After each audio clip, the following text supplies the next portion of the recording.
Today we're gonna make a video for my son. I need to make a video about flipping for beginners. I mean, there'll be some other stuff in here too, but mainly I want my son Hunter to learn this, and it's huge because he's been catching a lot of fish with me lately. But one of the biggest things I think with for efficiency in bass fishing is definitely flipping. Some guys don't like to do it. I love to do it. If I could do it year round, I would. I've caught more fish than any other way flipping than anything else. But I think the biggest key to it, for sure, is definitely how your reel's set up and your rod. I'm like 5'10", and I like to use like a 7.2 or a 7.4 rod. I'll even go up to a 7.6. If you're shorter, you want to use the shortest rod that you can without hitting the boat, because like when you're flipping, you definitely don't want your rod to hit the boat when you're casting, or your bait even hit the boat, because you'll backlash quick as hell. Definitely need something stiff, 7.6, 7.4, 7.2, medium heavy to a heavy, depending on what size weight you're throwing. Like I said, the biggest key to flipping is efficiency. You're so efficient because you're not dragging, you're not waiting a whole lot. It's constant work. You're constantly flip, let it fall, hit the bottom, move it a couple times, reel it in, flip, let it fall, hit the bottom, reel it in a couple times. You know, it's repetitive. A lot of the mistakes that I see people make that are beginners flipping is they'll take their bait and they'll try to push it, right? You don't want to use your arm. You want to work it like a pendulum, right? So if you want your bait about to be even with your handle of your rod, right? Like that. So when you grab your bait, you're going to hit the button and you're going to keep your thumb on the spool, right?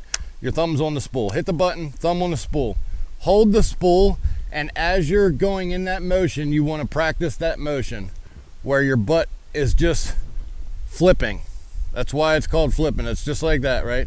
Let the bait fall and then hit the handle, or you're going to press on the spool with your thumb as soon as it hits the water, right?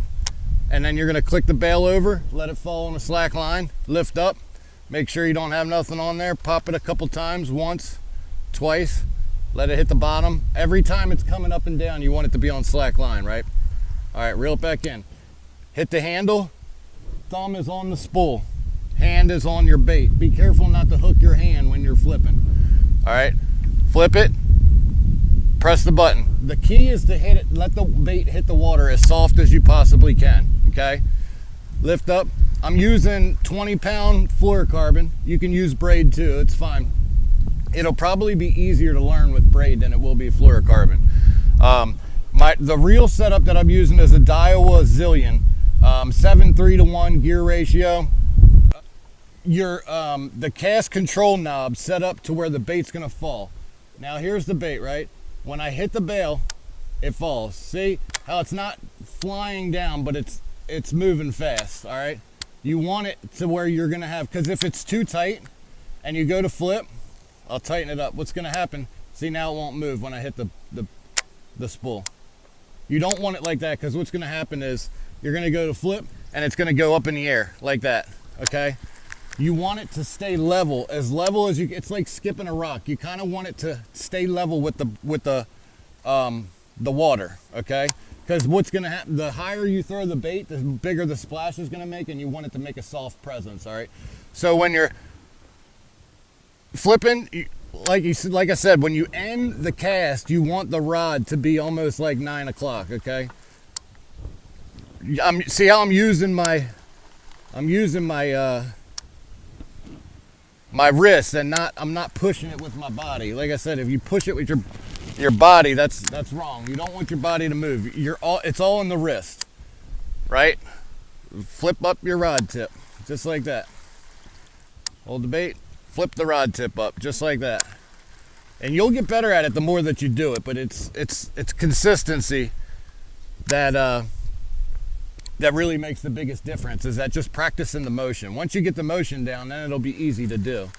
But See, I'm keeping it low to the water, and when I'm stopping it at a perfect time to where the bait's gonna hit the water soft. You don't wanna stop it and let it plop in the water like this. You don't wanna stop it too early and then it plops, right? Right before that bait hits the water, stop it. See? Move it a couple times, my rod's still in the air, it's clicked over. The reason why I like to use a left-handed reel and not a right-handed reel is because if you're fishing right-handed, right, and you cast out, then you got to switch hands to reel with your left hand, and I want that extra second. If you use a right-handed reel, it's not really going to make a difference. You're just going to have to switch hands. So, like I said, press the button, hold on to your spool, keep it level, and stop it at the last second, right before it hits the water. You want that soft presence. Move it up and down a couple times. Reel it back. Make sure your bait is falling on slack line each and every time. All right. On the side of the Daiwa reels, some of them have a little number that goes from 0 to 20 to connect for your magnetic brakes. If you have a Shimano or somewhere where the magnetic brakes are inside, I usually will do every other one I'll put on. So if there's 4 of them, I'll put 2 of them on and I skip every other one. That's gonna make it to where the magnet will stop at a certain point, and you want it to be even throughout the magnet. You don't want 1 and 2 press and not 3 and 4, because then towards the end of the cast, the spool is gonna spin more, okay? So like I said, make sure that you have it set to where your bait's gonna fall at a decent speed rate, right? That's going to make it easier for the line to come off of the reel when you flip. You want to use the rod and guide it, so when it falls, then you're going to guide it and let it fall, okay? That's the biggest key to flipping, is definitely how your reel is set up. And the better you get at it, what is easier to do is to start with it a little bit tighter and then loosening it up as you get comfortable with it.